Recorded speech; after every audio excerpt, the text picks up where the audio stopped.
I worked there for 3 more days, and I remember going home and naively thinking, I can't wait to hear about this on the evening news. And here it is, more than 30 years later, and I hope we hear about it tonight. And I will testify under oath before Congress that what I'm saying is the truth.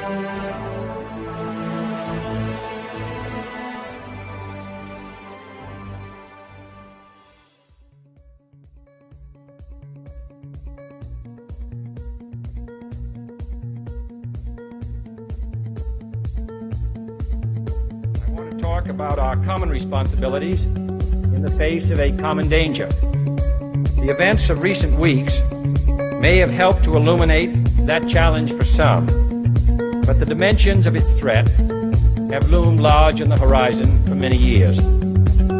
Whatever our hopes may be for the future, for reducing this threat or living with it, there is no escaping either the gravity or the totality of its challenge to our survival and to our security.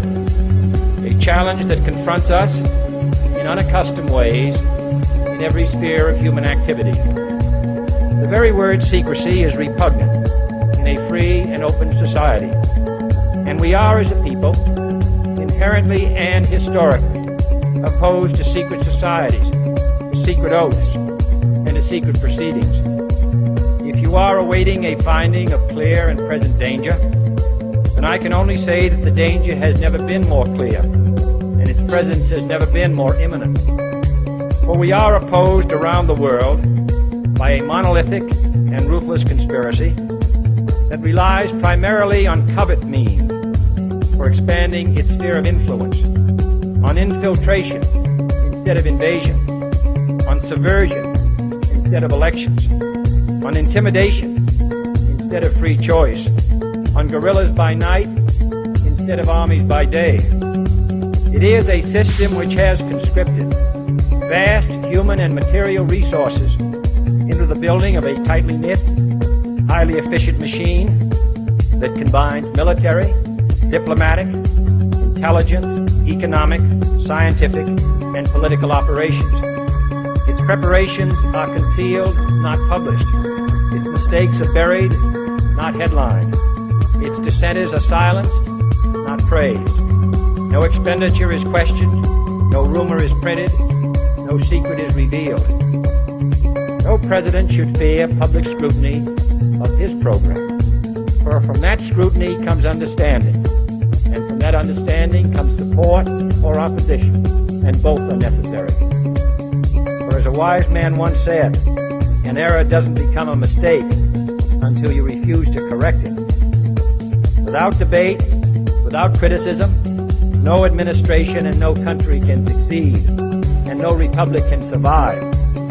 That is why the Athenian lawmaker Solon decreed it a crime for any citizen to shrink from controversy. And so it is to the printing press, to the recorder of man's deeds, the keeper of his conscience, the courier of his news, that we look for strength and assistance, confident that with your help, man will be what he was born to be, free and independent.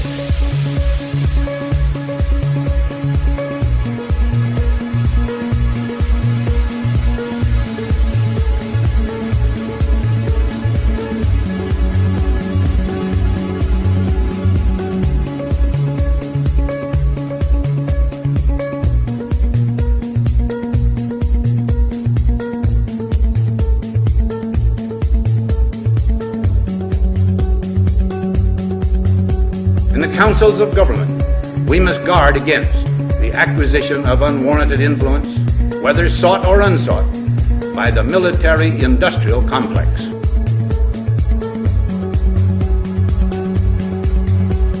The potential for the disastrous rise of misplaced power exists and will persist. We must never let the weight of this combination endanger our liberties or democratic processes. We must also be alert that public policy could itself become the captive of a scientific, technological elite.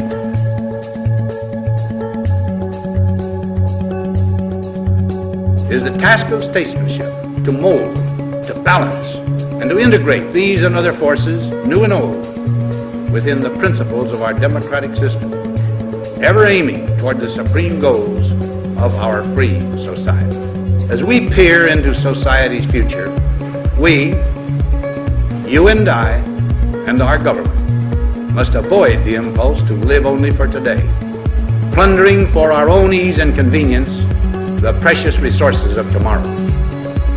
We cannot mortgage the material assets of our grandchildren without risking the loss also of their political and spiritual heritage.